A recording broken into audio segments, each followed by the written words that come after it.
Hey friends!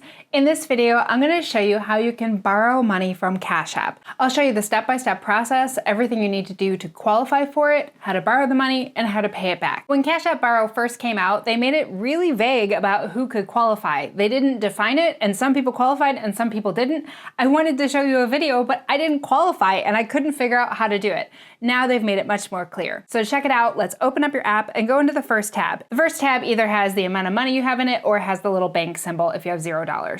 And then you're going to scroll down until you see right here where it says borrow, unlock up to $500 and click start. Click continue. And then it shows you that you have three options to qualify. You can either spend $500 a month on your Cash App debit card. You can deposit $300 a month in paychecks into your Cash App. And then the third option is to link an external bank account that has deposits of over $500 a month. Now in the fine print down here, it does say linking an external account does not guarantee eligibility. Spend increases your borrow limit and direct deposit may increase it even more.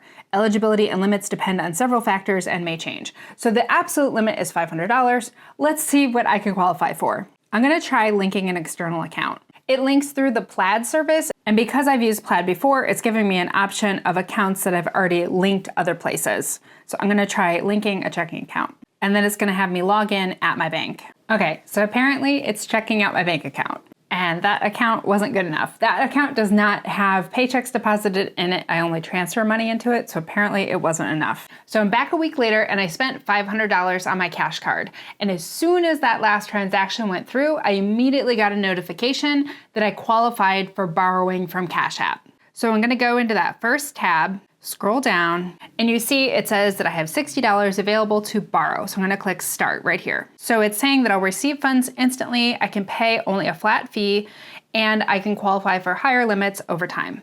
So I'll click borrow, and it looks like I can borrow a minimum of $20 and a maximum of $60, so I'll go ahead and do 20. So I'm financing $20, my finance charge will be $1, total of my payments is $21. It'll be due March 27th, and today is February 25th, so it gives me about a month to pay it back.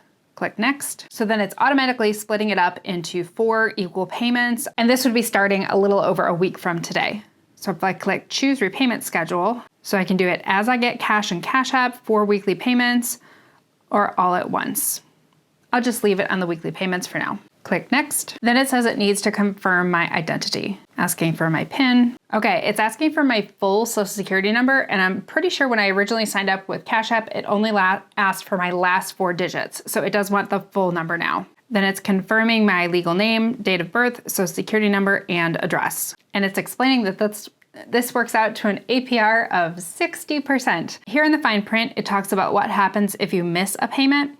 You don't have to pay the weekly payments, you just have to pay it all by the end. If you haven't paid off your total of payments by the final due date, then they'll charge you a non-compounding 1.25% interest each week until it's paid in full. You can pay the whole thing early, and there's not gonna be an extra charge or anything, but you still have to pay that flat fee. And if it isn't paid in full by the end, they'll start taking money from your Cash App, and you'll start accruing more interest. And if you haven't paid by the end, if you don't have enough money in your Cash App, they will take it from your linked debit card. So after we've read all the terms and conditions, I'll click borrow instantly. Click done. And my balance was $83, and you can see it went up to $103 because it instantly added that extra $20. Now, if I want to see the status, I can click in here and I can borrow more if I wanted to, or I can click here to make payments. I can either make my next weekly payment or pay the remaining balance. I'm gonna go ahead and do that. So I'm gonna just get this taken care of, so I'm gonna pay back my full $21 and click confirm. Click done. And look at that, it increased my borrow limit to 110. They almost doubled it.